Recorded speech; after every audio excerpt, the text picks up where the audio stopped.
नमस्कार दोस्तों, स्वागत है आप सबका हमारे YouTube चैनल एजुकेशन 790 पर। मैं अमन यादव आप सबका स्वागत करता हूं। काफ़ी लंबे समय बाद मैं वापस से इस सीरीज़ को स्टार्ट कर रहा हूं, क्योंकि हमने उस समय इस सीरीज़ को किन्हीं कारणों बंद करना पड़ा था। पर अब चिंता करने की कोई दिक्कत नहीं है, वापस से मैंने महेश बर्नवाल की सीरीज़ शुरू कर दी है। पर इस बार मैं भारत के भूगोल के साथ स्टार्ट करने वाला हूँ। अध्याय 1, भारत की भौगोलिक स्थिति। ठीक है दोस्तों, चलिए शुरू करते हैं इस वीडियो को। और अगर वीडियो पसंद आए तो इस वीडियो को लाइक कर दीजिएगा और चैनल को सब्सक्राइब कर दीजिएगा। थोड़ा सा जुकाम हो गया है तो थोड़ा सा अवॉइड करिएगा हल्का सा मेरे को। चलिए दोस्तों, तो चलिए शुरू करते हैं फर्स्ट पॉइंट के साथ। तो जैसा कि आप लोग यहाँ स्क्रीन पे देख रहे हैं, मैं इसको पढ़ा रहा हूँ इस टॉपिक को। ठीक है, तो भारतीय सभ्यता व संस्कृति का विकास सिंधु घाटी सभ्यता से माना जाता है, जो अपने विशाल साम्राज्यों, व्यापार, सांस्कृतिक विकास व आर्थिक सफलताओं के लिए जानी जाती है। इसका नाम आर्यवर्त, उत्तर भारत में बसने वाले आर्यों के नाम पर किया गया है। इन आर्यों के शक्तिशाली राजा भरत के नाम पर यह भारतवर्ष कहलाया। चलिए दोस्तों आगे देखते हैं, आगे क्या क्या लिखा हुआ है। तो वैदिक आर्यों का निवास स्थान सिंधु घाटी सभ्यता में था। ईरानियों ने इस नदी को हिंदू नदी तथा इस देश को हिंदुस्तान कहा। यूनानियों ने सिंधु नदी को इंडस तथा इस देश को इंडिया कहा। ठीक है दोस्तों, चलिए आगे देखते हैं। अब हम लोग भारत के मुख्य विस्तार के बारे में पढ़ेंगे, जिसको अवस्थिति और विस्तार कहा जाता है। एशिया के दक्षिण मध्य भाग में स्थित भारत विविधताओं का देश है। इसे चतुष्कोणीय आकार और अवस्थिति ने इसे विशिष्ट भौतिक विविधता प्रदान की है। इस देश के उत्तर में ऊंचे हिमालय पर्वत, मध्य में विशाल नदी द्रोणियाँ, उत्तर पूर्वी और दक्षिणी भाग में वनाच्छादित पहाड़ियाँ तथा उत्तरी पश्चिमी भाग में रेतीले मरुस्थलों का विस्तार है। यह उत्तर में हिमालय पर्वत, उत्तर पश्चिम में हिंदुकुश व सुलेमान श्रेणियाँ और उत्तर पूर्व में पूर्वांचल पहाड़ियाँ तथा दक्षिण में विशाल हिंद महासागर से सीमांकित एक बृहद भौगोलिक इकाई है, जिसे भारतीय उपमहाद्वीप और इंग्लिश में क्या कहा जाता है, इंडियन सब कॉन्टिनेंट कहा जाता है। भारतीय उपमहाद्वीप के अंतर्गत भारत, बांग्लादेश, भूटान, नेपाल और पाकिस्तान सहित कुल 5 देश आते हैं। आगे देखिए दोस्तों, आगे क्या लिखा हुआ है। क्षेत्रफल की दृष्टि से भारत से बड़े देशों का क्रम इस प्रकार है: रूस, कनाडा, चीन, संयुक्त राज्य अमेरिका, ब्राज़ील, ऑस्ट्रेलिया और भारत हमारा 7वें नंबर पे आता है। आगे देखते हैं क्या क्या लिखा हुआ है। भारत अक्षांशीय व देशांतरीय दृष्टि से क्रमशः उत्तरी गोलार्ध एवं पूर्वी गोलार्ध में स्थित है। भारत की मुख्य भूमि दक्षिण से उत्तर 8 डिग्री 4 मिनट से 37 डिग्री 6 मिनट उत्तरी अक्षांशों एवं पश्चिम से पूर्व 68 डिग्री 7 मिनट से 97 डिग्री 25 मिनट पूर्वी देशांतरों के मध्य विस्तृत है। चलिए आगे देखते हैं। यदि हम भारत के द्वीप समूहों को सम्मिलित करते हैं, तब इसका दक्षिण में विस्तार 6 डिग्री 45 मिनट उत्तरी अक्षांश से शुरू होता है। इस प्रकार संपूर्ण भारत का अक्षांशीय विस्तार 6 डिग्री 45 मिनट बंगाल की खाड़ी में अवस्थित से 37 डिग्री उत्तरी अक्षांशों के मध्य है। चलिए अब हम अगले पेज पर चलते हैं। देख सकते हैं मैप यहाँ बना हुआ है, जहाँ पे आप देख सकते हैं कि 1 मिनट दोस्तों, 1 मिनट थोड़ा सा। तो दोस्तों जैसा कि आप देख सकते हैं कि ये भारत का मैप बना हुआ है। तो जैसे कि आप देख सकते हैं कि यहाँ पर जो आपका पूर्वी हिस्सा है, यहाँ पे आपका 97 डिग्री 25 मिनट है और यहाँ पे आपका पश्चिमी क्षेत्र जो आपका 68 डिग्री 7 मिनट पर है। वैसे ही आपका उत्तरी देखिए 37 डिग्री 6 मिनट है। और इसी सतह पर नीचे देखेंगे, थोड़ा सा छोटा कर देता हूँ मैं दिखाने के लिए आप लोगों को, बहुत छोटा नहीं हो रहा। चलिए ऐसे ही समझ लेते हैं हल्का सा। यहाँ आपका 8 डिग्री 4 मिनट दिया हुआ है। तो चलिए वीडियो आगे पढ़ते हैं हम लोग बुक को।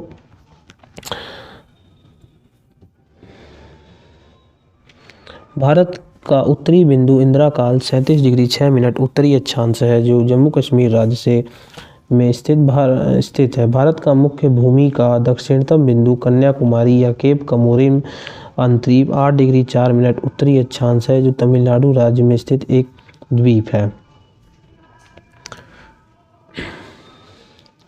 मुख्य भूभाग के दक्षिण पूर्व में अंडमान एवं निकोबार द्वीप समूह बंगाल की खाड़ी में तथा दक्षिण पश्चिम में लक्षद्वीप द्वीप समूह अरब सागर में स्थित है।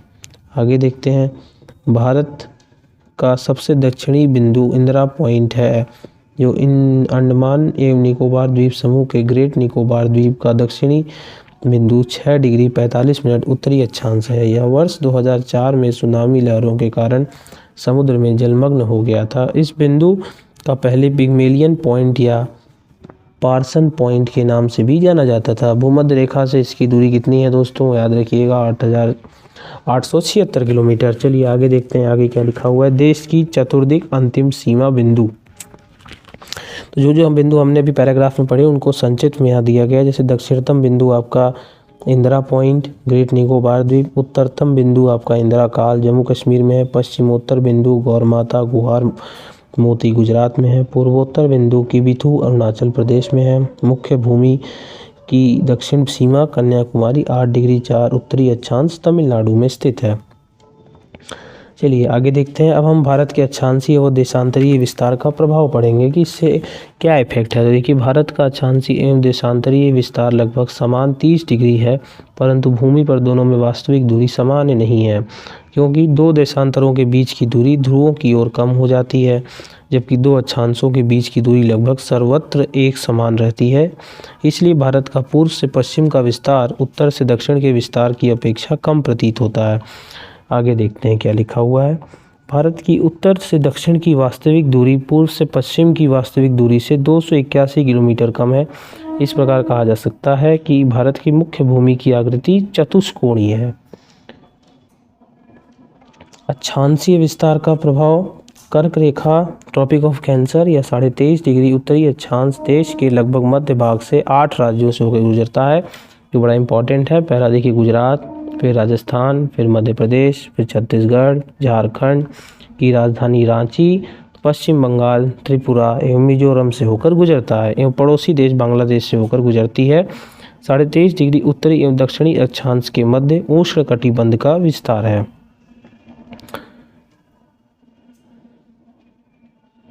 चलिए अब यहाँ देखते हैं क्या लिखा हुआ है। कर्क रेखा 23.5 डिग्री उत्तरी अक्षांश भारत को लगभग 2 बराबर भागों उत्तरी भारत एवं दक्षिणी भारत में बांटती है, जिसका दक्षिणी हिस्सा उष्ण कटिबंध और उत्तरी हिस्सा उपोष्ण कटिबंध या कोषण शीतोष्ण कटिबंध कहलाता है। अतः भारत का विस्तार उष्ण एवं उपोष्ण का दोनों कटिबंध में है। चलिए आगे देखते हैं। अधिक अक्षांशीय विस्तार का प्रभाव दिन और रात की अवधि पर भी पड़ता है। केरल में सबसे छोटे एवं सबसे बड़े दिन में लगभग 45 मिनट का अंतर है, जबकि लेह जम्मू कश्मीर में यह अंतर 5 घंटे का है। ठीक है।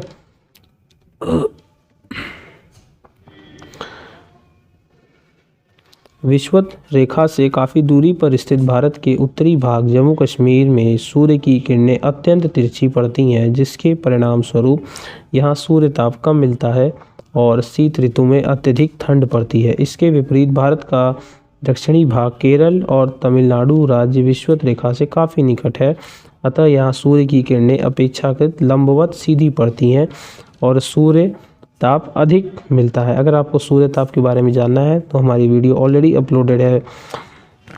आप एजुकेशन 790 की प्लेलिस्ट में अगर आप जाएंगे तो वहाँ अगर आप सूर्य ताप को वीडियो देखेंगे तो वहाँ पे आप देख सकते हैं इसके बारे में अच्छी तरीके से। देशांतरीय विस्तार का प्रभाव हम देखेंगे। 82.5 डिग्री पूर्वी देशांतर 82.5 डिग्री पूर्वी देशांतर इलाहाबाद के मध्य निकट मिर्ज़ापुर से होकर गुजरती है। इस देशांतर रेखा को याम्योत्तर को भारत का मानक देशांतर रेखा भी कहा जाता है। यह भारत के 5 राज्यों उत्तर प्रदेश, मध्य प्रदेश, छत्तीसगढ़, उड़ीसा एवं आंध्र प्रदेश से होकर गुजरती है। चलिए दोस्तों आगे देखते हैं आगे क्या क्या लिखा हुआ है, बातों को पढ़ते जाएंगे। मानक मध्यवाह रेखा चुनते समय इस बात का ध्यान रखना होता है कि वह देश के बीच बीच से गुजरती हो तथा 7.5 डिग्री का गुणांक हो, ताकि 7.5 देशांतरी दूरी पर स्थित स्थानों के बीच 30 मिनट का समयांतर हो।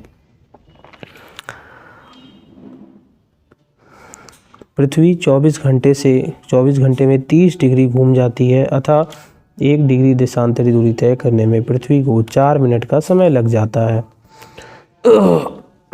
भारतीय मानक समय 82.5 डिग्री पूर्वी देशांतर ग्रीनविच मध्य समय या ग्रीनविच मीन टाइम या 0 डिग्री देशांतर से 5 घंटे 30 मिनट आगे है। भारतीय मानक समय के कारण ही भारत में घड़ियां सभी जगह एक ही समय बताती हैं, जबकि पूर्वोत्तर राज्य अरुणाचल प्रदेश में सूर्योदय गुजरात की तुलना में लगभग 2 घंटे पहले होता है। इस प्रकार भारत का पश्चिम बिंदु गौरमाता गुजरात और पूर्वी बिंदु किबिथु अरुणाचल प्रदेश के मध्य 30 डिग्री का अंतर है। अतः इन दोनों स्थानों के बीच 30 डिग्री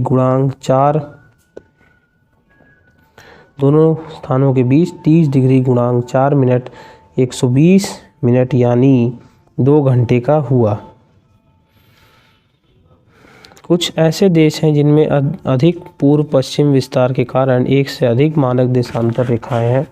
संयुक्त राज्य अमेरिका में 6 समय कटिबंध क्षेत्र हैं। ठीक है दोस्तों, देख सकते हैं कि कितने ज़्यादा बड़े बड़े Greenwich IST Indian standard time बने हुए हैं, लेकिन अपने देश में कम है। चलिए आगे देखेंगे जनांकीय भौगोलिक आकार के बारे में। भारत में वर्ष 2011 से अब तक भारत की आबादी 121 करोड़ से अधिक हो चुकी है और यह चीन के बाद विश्व का दूसरा सबसे बड़ा अधिक जनसंख्या वाला देश है। यहाँ विश्व की कुल जनसंख्या का 17.5% निवास करता है। दोस्तों कितना निवास करता है? 17.5%। चलिए आगे देखते हैं। क्षेत्रफल की दृष्टि से भारत विश्व का 7वां सबसे बड़ा देश है, जिसका क्षेत्रफल 32,87,263 वर्ग किलोमीटर है। यह विश्व के स्थलीय धरातल का 2.4% भाग है। उत्तर से पश्चिम तक इसकी वास्तविक दूरी 3,214 किलोमीटर और पूर्व से पश्चिम तक इसकी दूरी केवल 2,993 किलोमीटर है। चलिए दोस्तों आगे चलते हैं। आगे क्या क्या लिखा हुआ है भारत की स्थल व तटीय सीमा रेखा के बारे में अब हम जानेंगे। भारत की स्थल सीमा रेखा अत्यंत विशाल है। इसकी स्थलीय सीमा रेखा तटीय सीमा रेखा के लगभग 2 गुनी है। ठीक है, स्थलीय जो सीमा है वो तटीय रेखा के 2 गुना ज़्यादा है। चलिए आगे देखते हैं। भारत की स्थलीय सीमा रेखा की कुल लंबाई 15,200 किलोमीटर है और भारत की मुख्य भूमि की तटीय लंबाई 6100 किलोमीटर है तथा इसकी सबसे लंबे तट रेखा वाला राज्य गुजरात है। भारतीय द्वीपों अंडमान निकोबार द्वीप समूह तथा लक्षद्वीप द्वीप समूह के साथ की तटीय सीमा रेखा सम्मिलित करने पर समुद्री तटीय रेखा की कुल लंबाई 7,516.6 किलोमीटर हो जाती है। चलिए दोस्तों आगे देखते हैं आगे क्या क्या लिखा हुआ है। अब हम डिटेल में थोड़ा बहुत पढ़ेंगे। भारत के समुद्री तटीय राज्य संघ शासित प्रदेश, तो जैसे आप देख सकते हैं अंडमान निकोबार जो है वो 1962 किलोमीटर है इसकी तट रेखा। गुजरात की 1214 किलोमीटर है। आंध्र प्रदेश की 973.70, तमिलनाडु की 960.90 किलोमीटर, महाराष्ट्र की 652 किलोमीटर, केरल की 569 किलोमीटर, उड़ीसा की 476 किलोमीटर, कर्नाटक की 208 किलोमीटर। देखते हैं आगे चलते हैं हम लोग। आगे देखिए पश्चिम बंगाल का 157 किलोमीटर, लक्षद्वीप का 132 किलोमीटर, गोवा का 101 किलोमीटर,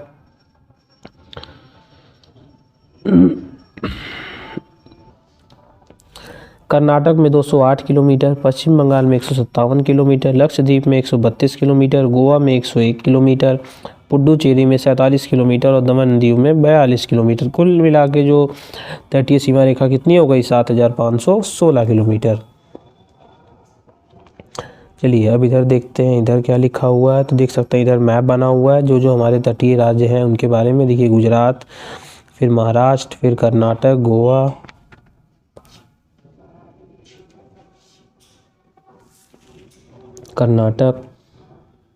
कर्नाटक, फिर तमिलनाडु, फिर केरला, फिर उसके बाद आंध्र प्रदेश, तेलंगाना, फिर उड़ीसा, फिर बंगाल। ठीक है दोस्तों आगे चलते हैं आगे देखते हैं हम आगे क्या लिखा हुआ है। भारत का प्रायद्वीपीय भाग हिंद महासागर की ओर उभरा हुआ है जो हिंद महासागर को 2 भागों में बांटता है। पूर्वी भागों को बंगाल की खाड़ी एवं पश्चिमी भाग को अरब का सागर कहा जाता है।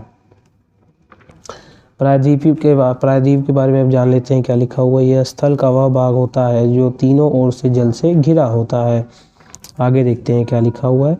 भारत प्रायद्वीपीय आकार के कारण पूर्व में बंगाल की खाड़ी, पश्चिम में अरब सागर तथा दक्षिण में हिंद महासागर से घिरा है। इस प्रकार यह 3 ओर समुद्र से घिरा है। इसी प्रायद्वीपीय आकार के कारण भारत का तटीय सीमा इतनी लंबी है, जिसकी अवस्थिति हिंद महासागर के मध्य में है। भारत की उत्तरी पश्चिमी, उत्तरी तथा उत्तरी पूर्वी सीमा नवीन वरित पर्वतों जो कि हिमालय के ऊंचे ऊंचे पर्वत शिखर से घिरी है। इसके दक्षिण का भूभाग उत्तर में चौड़ा है और 22 डिग्री उत्तरी अक्षांश से दक्षिण हिंद महासागर की ओर क्रमशः पतला होता गया है। आगे देखते हैं। सबसे अंतिम छोर पर भारत की मुख्य भूमि ने अंतरीप का रूप ले लिया है। इसे कुमारी अंतरीप या कन्याकुमारी कहते हैं, जो हिंद महासागर की ओर संकरा हो गया है। अंतरीप क्या होते हैं, हम इनको देख लीजिए। समुद्र की ओर मुख्य स्थलीय भाग का निकला हुआ संकरा या पतला भाग जो 3 ओर समुद्र से घिरा हो अंतरीप कहलाता है। चलिए दोस्तों आगे देखते हैं। इसी के साथ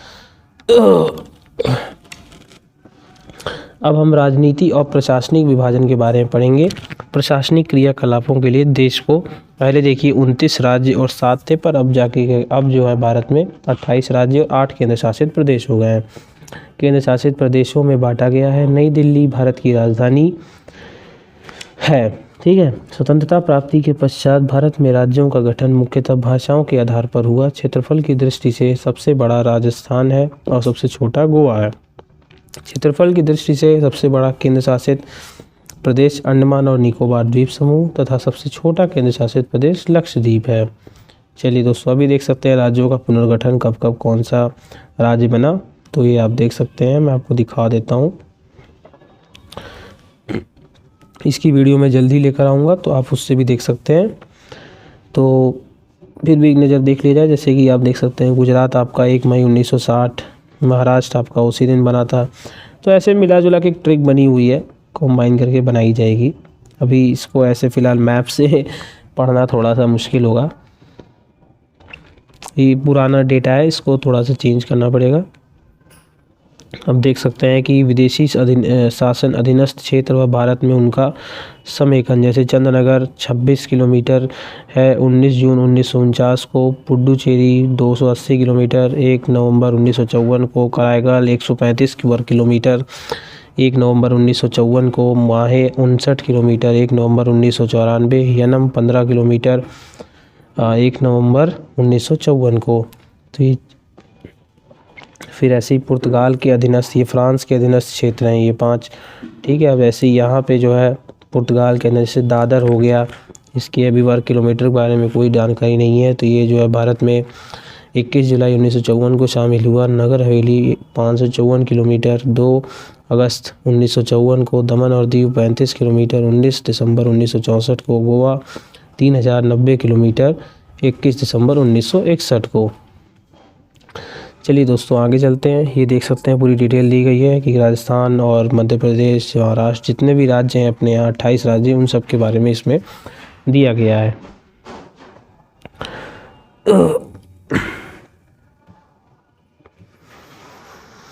चलिए दोस्तों अब आगे देखते हैं हम लोग क्या कहते हैं। पूर्वोत्तर भारत के बारे में देखेंगे। तो पूर्वोत्तर भारत में आपके 7 सिस्टर्स के नाम से जाने जाने वाले 7 राज्य वहाँ पे हैं, जिसमें से आपका मैं नाम सुना दूं। जैसे पहला आपका असम हो गया, फिर मेघालय हो गया, फिर आपका अरुणाचल प्रदेश, फिर नागालैंड, फिर उसके बाद मणिपुर, फिर मिजोरम, फिर त्रिपुरा। ये आपके 7 राज्य हैं जिनके क्या कहते हैं उनकी राजधानी के साथ यहाँ मैप में दिया गया है। चलिए यहाँ बगल में हम लोग देख लेते हैं। उत्तर पूर्वी राज्यों में 7 बहनों के नाम से प्रसिद्ध राज्य हैं अरुणाचल प्रदेश, असम, मेघालय, मणिपुर, मिजोरम, नागालैंड, त्रिपुरा।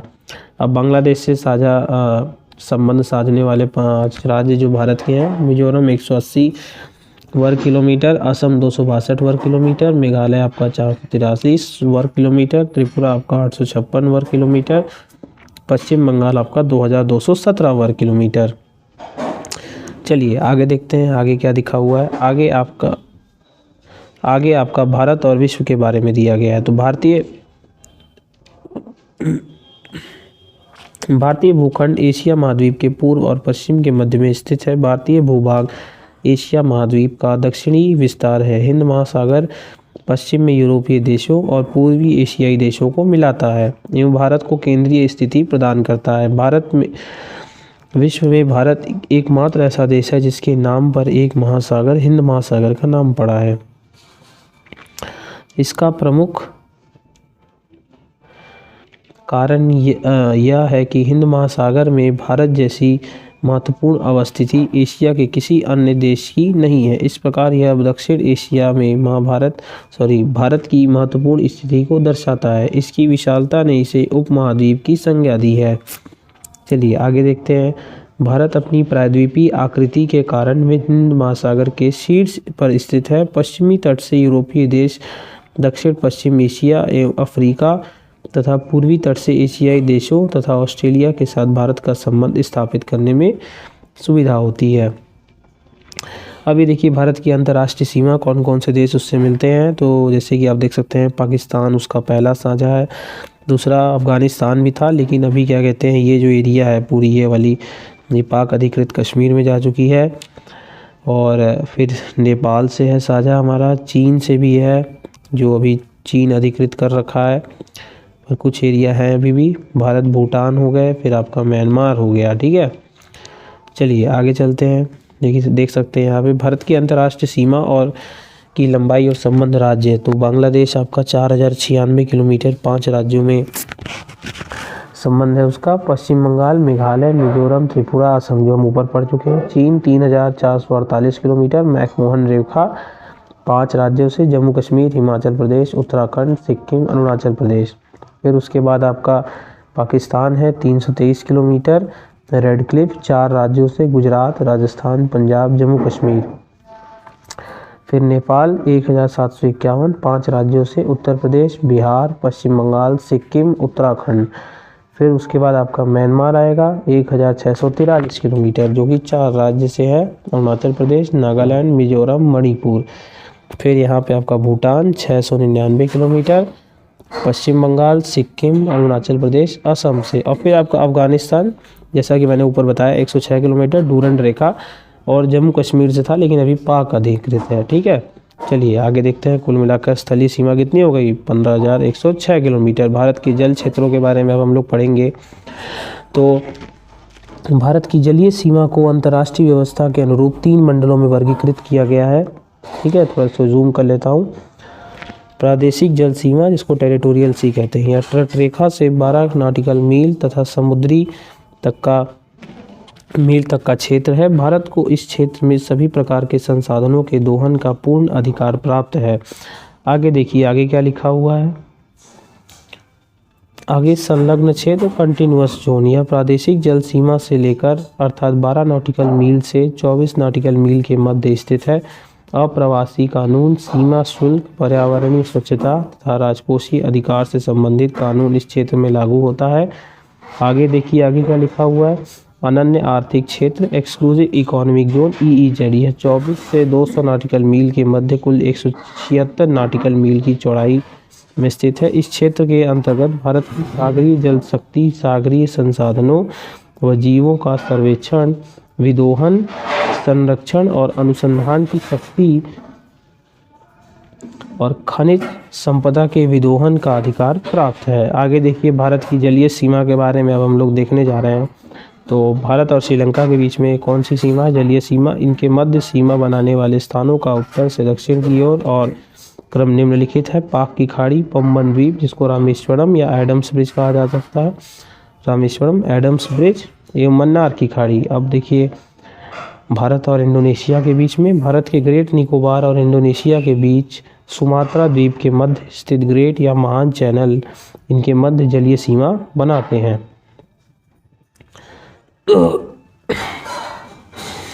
आगे देखिए म्यांमार के कोको द्वीप एवं भारत के अंडमान द्वीप, अंडमान आइलैंड के मध्य कोको चैनल जलीय सीमा बनाता है। आगे देखते हैं क्या लिखा हुआ है। अब भारत और मालदीव की बात होगी। तो भारत और मालदीव, भारत के मिनिकॉय द्वीप एवं मालदीव के मध्य 8 डिग्री चैनल जलीय सीमा बनाता है। अब भारत के महत्वपूर्ण चैनल को एक नज़र में देखेंगे हम लोग। भारत के महत्वपूर्ण चैनल, ठीक है, तो 9 डिग्री चैनल जो है लक्षद्वीप और मिनिकॉय के मध्य में है। 8 डिग्री चैनल जो है मालदीव और मिनिकॉय के मध्य में। ग्रेट या महान चैनल सुमात्रा, इंडोनेशिया और निकोबार के मध्य। पाक स्ट्रेट जलमंडरू मध्य, भारत और श्रीलंका के मध्य। महीम क्रीक निवेशिका, एक पतली सी निवेशिका जो मुंबई में स्थित है। ठीक है, आगे हम देखेंगे कच्छ। तो कच्छ की खाड़ी पश्चिमी गुजरात में है। खंभात की खाड़ी पूर्वी गुजरात, नर्मदा और ताप्ती का मुहाना में स्थित है। आगे देखेंगे लक्षद्वीप सागर, लक्षद्वीप और मालाबार तट के मध्य। आगे मन्नार की खाड़ी दक्षिण पश्चिम तमिलनाडु और श्रीलंका के मध्य। कोको स्ट्रेट जलडमरू मध्य। कोको द्वीप म्यांमार और उत्तरी अंडमान के मध्य में स्थित है। दक्कन पास दक्षिणी अंडमान और लघु अंडमान के मध्य। 10 डिग्री चैनल अंडमान और निकोबार के मध्य में है। चलिए दोस्तों आगे चलते हैं। अब देखते हैं भारत और पड़ोसी देश। तो भारत दक्षिण एशिया में क्षेत्रफल व जनसंख्या दोनों की दृष्टि से सबसे बड़ा देश है। इसकी सीमाओं से लगे कुल 7 पड़ोसी देश हैं। पहला बांग्लादेश, चीन, पाकिस्तान, नेपाल, म्यांमार, भूटान, अफगानिस्तान। अफगानिस्तान आज के समय में नहीं लगता है क्योंकि ये पाक अधिकृत कश्मीर का एरिया है, तो अभी है तो अपना ही एरिया रियली में, लेकिन अभी वो पाकिस्तान ने गैर कानूनी तरीके से कब्जा कर रखा है। अब देखते हैं दक्षिण एशिया में भारत का एक महत्वपूर्ण स्थान है तथा भारत सार्क क्या होता है, south Asian association for regional cooperation का सदस्य है। चलिए आगे देखते हैं। अब हम सार्क के सदस्यों को देख लेते हैं। तो सार्क का सदस्य भारत, पाकिस्तान, बांग्लादेश, श्रीलंका, नेपाल, भूटान, मालदीव, अफगानिस्तान है। अब देखिए भारत बांग्लादेश सीमा विवाद क्या था। तो बांग्लादेश के साथ 41 वर्ष पुराने सीमा विवाद का निपटारा करने हेतु संसद ने 7 मई 2015 को सर्वसम्मति से भारत और बांग्लादेश के बीच कुछ बस्तियों व भूमि क्षेत्रों के आदान प्रदान को स्वीकृति देने वाले 119वें संविधान संशोधन विधेयक को स्वीकृति दी है। क्या कहता है ये? संसद से पारित होने वाला यह संविधान में 100वां संशोधन है। इसके द्वारा 1974 में हुए भारत बांग्लादेश सीमा समझौते को लागू किया जा सकेगा। भारत को कौन कौन से क्षेत्र प्राप्त हैं इस संविधान संशोधन के तहत? तो पश्चिम बंगाल में कौन कौन से? बेरूबाड़ी, सिंहपाड़ा, खुदीपाड़ा, जिसको पंचगढ़ या जलपाईगुड़ी भी कहा जाता है, 1374 किलोमीटर। पंखुड़िया, कुश्तिया नदिया, 576 किलोमीटर। चलिए दोस्तों, पंखुड़िया कुश्तिया नदिया 576 किलोमीटर। 4 महिष कुंडी 393 किलोमीटर। हरिपाल एलनपुर 53.37 किलोमीटर। तो कुल क्षेत्रफल कितना हो गया? 2398.05 किलोमीटर। चलिए मेघालय का देख लेते हैं। Pirdiwah 193 kilometre. Lyngkhat 1 4.793 kilometre. Lyngkhat 2 0.78 kilometre. Lyngkhat 3 6.94 kilometre. Dawki Tamabil 1,101.557 kilometre. और नल जुड़ी 1 6.156 किलोमीटर। और नल जुड़ी 3 26.858 किलोमीटर। तो कुल क्षेत्रफल आपका हो गया 240.578 किलोमीटर। आगे त्रिपुरा में देख लेते हैं। त्रिपुरा में सिर्फ एक ही है, चंदरनगर मौलवी बाजार, जिसका 138.41 किलोमीटर है। तो कुल योग कितना हो गया आपका? 2777 किलोमीटर। चलिए दोस्तों आगे देख लेते हैं। भारत के 17 राज्य पड़ोसी देशों की सीमाओं से जुड़े हुए हैं, जिसमें पहला आपका आ गया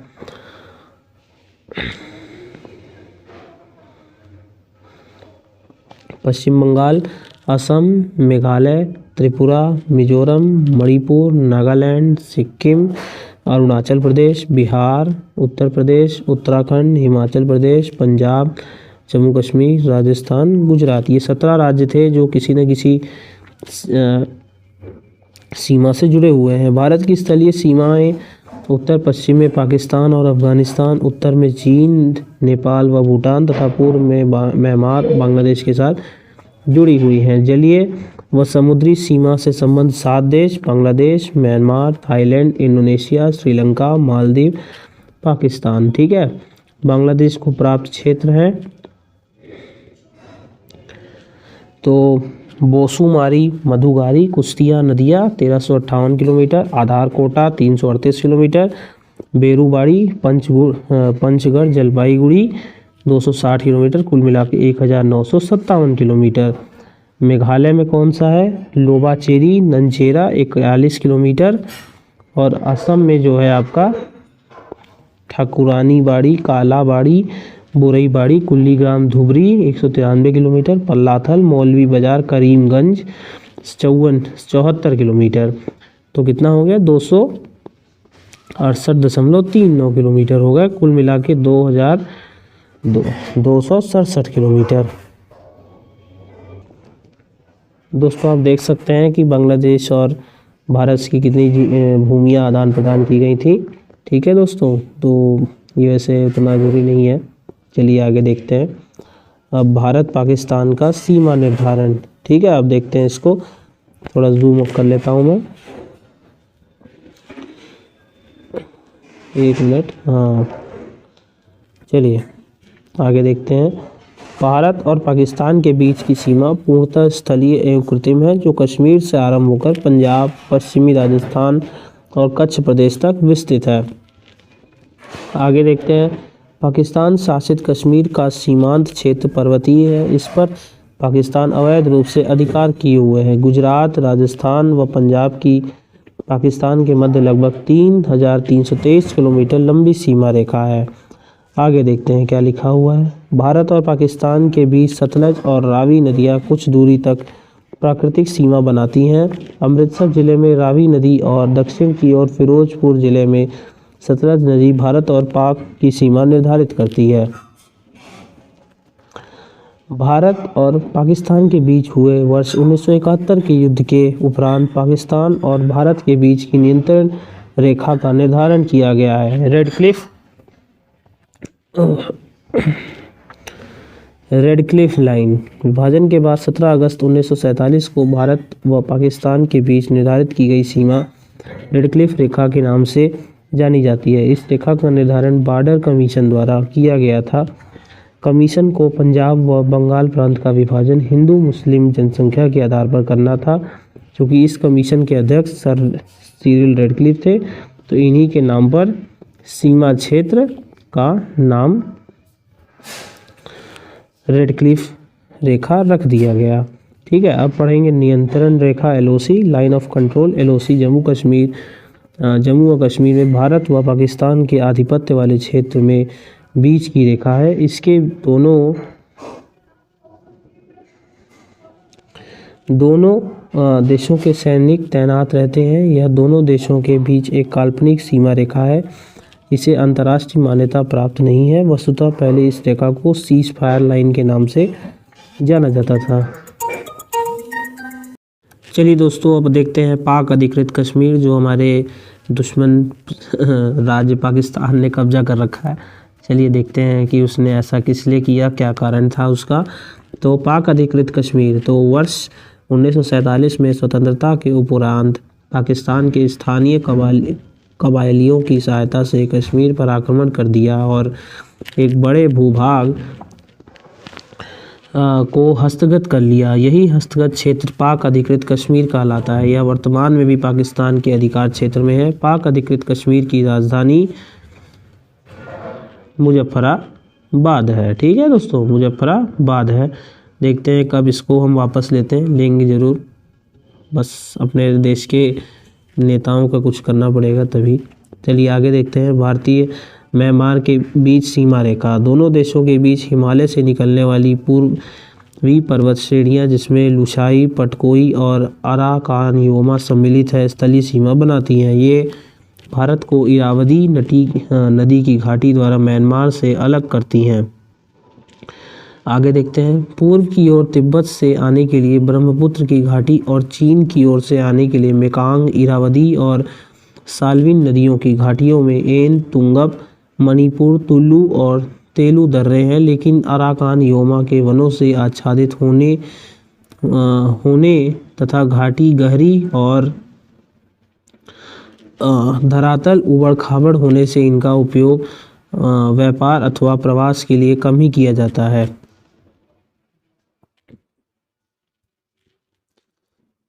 चलिए दोस्तों आगे चलते हैं। थोड़ा गला सूख जा रहा है मेरा, थोड़ा सा जुकाम हो गया है, तो इस कारण बीच बीच में पॉज हो रहा है वीडियो। थोड़ा फर्स्ट वीडियो है, थोड़ी दिक्कत जरूर आएगी, काफ़ी लंबे समय बाद बना रहा हूँ थोड़ा सा। तो भारत के 4 राज्य अरुणाचल प्रदेश, नागालैंड, मिजोरम एवं मणिपुर म्यांमार के साथ सीमा साझा करते हैं। ठीक है, आगे चलते हैं। भारत म्यांमार सीमा पर मुक्त आवागमन व्यवस्था फ्री मूवमेंट रेजिम लागू है, जो सीमा क्षेत्र में रहने वाले आदिवासियों को बिना वीजा प्रतिबंधों के सीमा के दोनों ओर 16 किलोमीटर तक आवागमन की अनुमति प्रदान करता है। भारत चीन सीमा निर्धारण। मनमोहन लाइन अंग्रेजों के शासन के दौरान भारत व चीन के मध्य उत्तर पूर्व में यह सीमा रेखा 27 अप्रैल 1914 को निर्धारित की गई, जिसे मैकमोहन रेखा कहा गया। इसका नामकरण सन हेनरी मैकमोहन के नाम पर किया गया। वर्ष 1914 में हुए शिमला समझौते में दोनों देशों ने सीमा रेखा के रूप में स्वीकार कर लिया।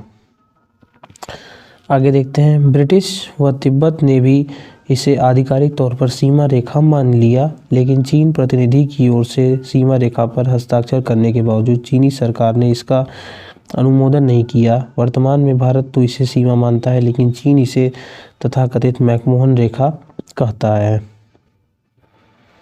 अब देखेंगे वास्तविक नियंत्रण रेखा, जिसको लाइन ऑफ एक्चुअल कंट्रोल कहा जाता है। Line of actual control Bharat व चीन के बीच वास्तविक सीमा रेखा है। 4057 किलोमीटर लंबी यह रेखा जम्मू कश्मीर में पाक अधिकृत कश्मीर व चीन अधिकृत क्षेत्र आक्साई चीन को अलग करती है। यह लद्दाख, कश्मीर, उत्तराखंड, हिमाचल प्रदेश, सिक्किम व अरुणाचल प्रदेश से होकर गुजरती है। यह भी एक सीज फायर लाइन युद्ध विराम है, क्योंकि 1962 के युद्ध के बाद जहां दोनों देशों की सेनाएं तैनात थी, उसे वास्तविक नियंत्रण रेखा मान लिया गया था। अब हम लोग भारत को एक दृष्टि में देखेंगे क्या क्या है भारत के बारे में। ठीक है, चलिए दोस्तों हम लोग देखते हैं। आप भारत की एक दृष्टि में देख लेते हैं। ठीक है, तो भारत का देश क्या है? भारत है। अन्य नाम आर्यवर्त, जम्बू द्वीप और हिंदुस्तान, इंडिया। राजधानी क्या है? नई दिल्ली। भौगोलिक स्थिति उत्तर पूर्वी गोलार्ध में स्थित अवस्थित है। अक्षांशीय विस्तार 8 डिग्री 4 मिनट उत्तरीय अक्षांश से 37 डिग्री 6 मिनट उत्तरीय अक्षांश। देशांतरीय विस्तार 68 डिग्री 7 मिनट पूर्वी देशांतर से 97 डिग्री 25 मिनट पूर्वी देशांतर। मानक समय 82.5 डिग्री पूर्वी देशांतर। इलाहाबाद के समीप मिर्ज़ापुर का समय ग्रीनविच मध्य से 5.5 घंटा आगे।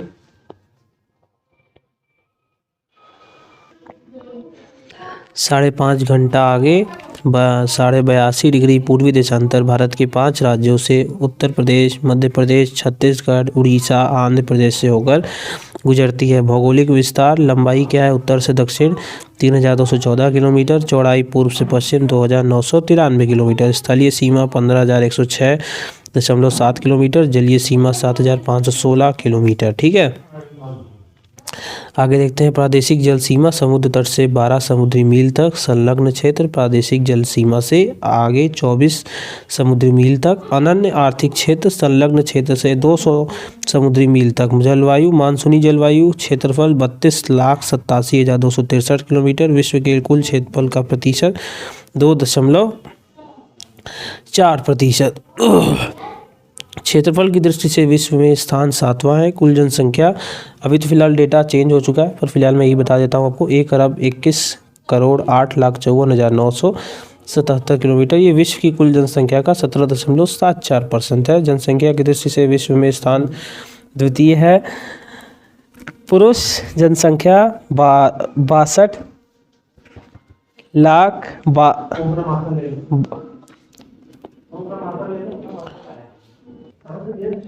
चलिए दोस्तों आगे देखते हैं। पुरुषों की जनसंख्या 62,32,70,70,258 किलोमीटर।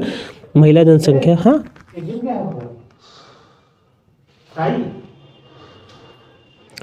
चलिए दोस्तों आगे देखते हैं।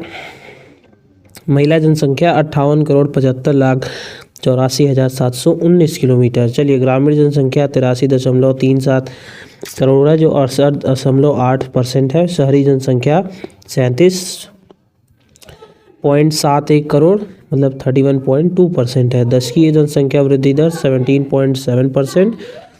लिंगा अनुपात 943 प्रति 1000 पुरुषों पर, शिशु लिंगा अनुपात 918 प्रति 1000 पुरुषों पर। दोनों ये सब डेटा जो है चेंज होते रहते हैं, तो इसको इस डेटा से ना याद करके हम लोग दूसरे डेटा से पढ़ेंगे। कुल साक्षरता दर 74.04%, लेकिन एक रफ डेटा के रूप में आप इसको पढ़ सकते हैं। पुरुष साक्षरता दर 82.14% है, महिला साक्षरता दर 65.46% है। अनुसूचित जाति पर जनसंख्या जो है 20,13,78,86 है। कुल जनसंख्या जो है 16.6% है। अनुसूचित जनजाति जनसंख्या 10,42,81,034, कुल जनसंख्या 8.6% है। अब देखेंगे राज्यों की जनसंख्या, तो अभी देखिए प्रेजेंटली 8 हो गई है। केंद्र शासित प्रदेशों की जनसंख्या संख्या 8 हो गई है। ज्यामितीय आकार चतुष्कोणीय है। पर्वतीय क्षेत्र का विस्तार 10.7% है। ये बहुत इंपॉर्टेंट क्वेश्चन है दोस्तों, ये एग्जाम में अक्सर आता है कि कितने भाग पर पठार है, कितने भाग पर क्या है, ये आता है। देखिए पहाड़ी विस्तार देखिए 18.6%, पठारी क्षेत्र का विस्तार 27.7%, मैदानी क्षेत्र का विस्तार 43.0%। अब ये भी इम्पोर्टेंट है दोस्तों, कर्क रेखा कितने राज्यों से होकर गुजरती है, तो ये गुजरात, राजस्थान, मध्य प्रदेश, छत्तीसगढ़, झारखंड, पश्चिम बंगाल, त्रिपुरा, मिजोरम। ठीक है। द्वीपों की संख्या कितनी है 247। अंतर्राष्ट्रीय सीमा से जुड़े राज्य कितने हैं 17। तेल शोधशालाओं की संख्या जो है वो कितनी है 22। राष्ट्रीय राजमार्गों की संख्या कितनी है 266, अभी इंक्रीज हो गई है दोस्तों। ये वाला डेटा नहीं दोस्तों, बस ये दोनों जो डेटे हैं ये दोनों चेंज होते रहते हैं। ठीक है। अब देखते हैं बड़े बंदरगाहों की संख्या 13। बस मैं बता रहा हूँ रफ डेटा के रूप में इसको पढ़िएगा। ठीक है। चलिए आगे देखते हैं। राष्ट्रीय पशु क्या है, बाघ है। राष्ट्रीय विरासत पशु हाथी है। राष्ट्रीय पक्षी जो है मोर है। राष्ट्रीय वृक्ष बरगद है। राष्ट्रीय पुष्प कमल है। राष्ट्रीय चिन्ह अशोक स्तंभ है। राष्ट्रगान जड़गर मन है। राष्ट्रगीत वंदे मातरम। राजकीय भाषा हिंदी। राष्ट्रीय लिपि देवनागरी। राष्ट्रीय वाक्य सत्यमेव जयते।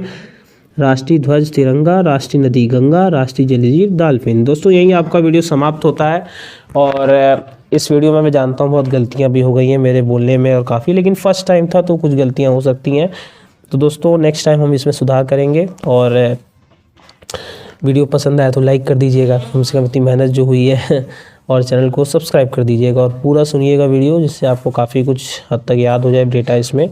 आगे हम इसी के साथ आएंगे। ठीक है। नेक्स्ट वीडियो जो है इस पे बनेगा भारत की भूगर्भिक इतिहास के बारे में। तो इसी के साथ ये वीडियो समाप्त होता है। अगर आपको और जानकारी चाहिए तो हमारे प्लेलिस्ट में जा सकते हैं, वहाँ पे हमने काफ़ी वीडियो डाल चुके हैं। हमने हिस्ट्री पूरी डाल दी है, तो जाके वीडियो को चेकआउट करें। तब तक के लिए गुड बाय।